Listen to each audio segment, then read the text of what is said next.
From the Oklahoman newsroom, this is an OU update. I'm Jenny Carlson here with Ryan Aber. Ryan, it has been a good 2 or 3 days since this happened, but it's still the talk of Oklahoma football. It's definitely the talk of Lincoln Riley's press conference on Monday, that being the targeting penalty that led to the ejection of CeeDee Lamb, the receiver, during that Tulane game on Saturday. Now, everybody knows he's not going to miss any more action. He was ejected in the first half of that game against Tulane, missed the second half, so he's good to go for Baylor. But the bigger question is how guys tackle and those sorts of things. It sounds like Lincoln Riley is still very much questioning what they're teaching, how it's called, and those sorts of things. Yeah, he said that CeeDee Lamb did exactly what he was coached to do on that peel back block or crack back block, whatever you want to call it. He stuck his shoulder down, led with his shoulder. There was no chance that you could say that he led with his head, but that's not what the rule says. It doesn't require a leading with the head. It requires a contact with the head or neck area of the player who was deemed defenseless, and Lincoln Riley stipulated that yesterday, that he was a defenseless player, the Tulane safety that got hit. So it's something that's causing Lincoln Riley to question the way he teaches, the way he coaches his guys. Yeah, and it sounds like that there's still some discussions to be had. You reported that he did talk to Walt Anderson, who's the head of the officials in the Big 12.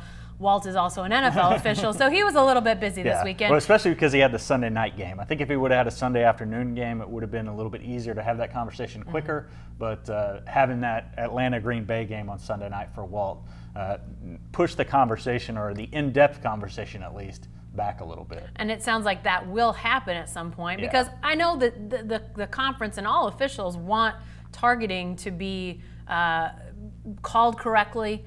Coaches wanted to coach it correctly, but I think the biggest question is sort of what you already said is, you know, these guys thought they were teaching it correctly, leading with the shoulder, not hitting the head.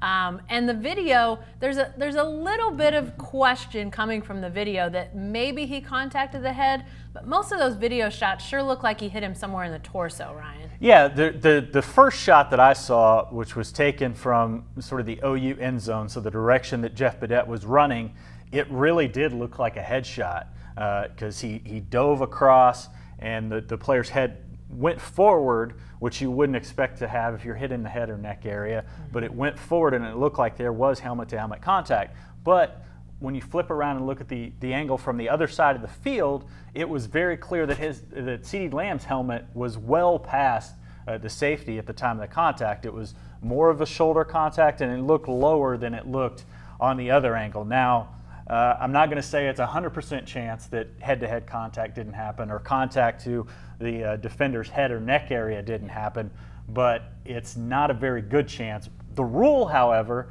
says if you think the penalty happened, flag it. If there's a chance that the penalty happened, flag it. And then the review standard is the same. So I think that's where you get to the question is, it doesn't have to be one of those things where the penalty is clear that it happened, but if it's not clear that it didn't happen, then that flag is going to remain. Yeah, and that's how serious they take this targeting. One of the things Lincoln Riley said, and runs counter to what you were saying and what the rule says, which he said on Monday, if they're not sure on the field, don't call it. But that's the opposite of what the rule says, right? Yeah, absolutely. It's explicit in the rule. I think it's 3 or 4 times it says in the rule that if there's a question over whether the foul occurred or not, then it's a penalty. And there's plenty of argument to be made over whether that's the correct rule, whether that's how the rule should be, but that's how the rule is now. And targeting is something that's really been a focus over the last 5 or 6 years, and it's going to continue to be a focus.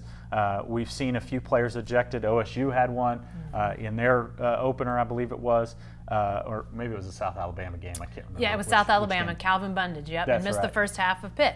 Yeah, exactly. So this is something that's going to continue to be talked about. It's something that's going to continue probably to be tweaked. They did make a change a few years ago that if the penalty the targeting penalty gets picked up upon review, then the penalty goes away. Initially, the penalty would remain. So had this been overturned, it would have been a touchdown for OU and Jeff Badette. Yeah, all right. Lots of targeting questions still exist even a few years down the road. One more time around, here we go. But we'll continue to follow this, and we'll see if maybe that conversation does happen between Walt Anderson and Lincoln Riley and what comes out of that. Be sure to stay with the best coverage team anywhere at newsok.com and every day in the Oklahoman.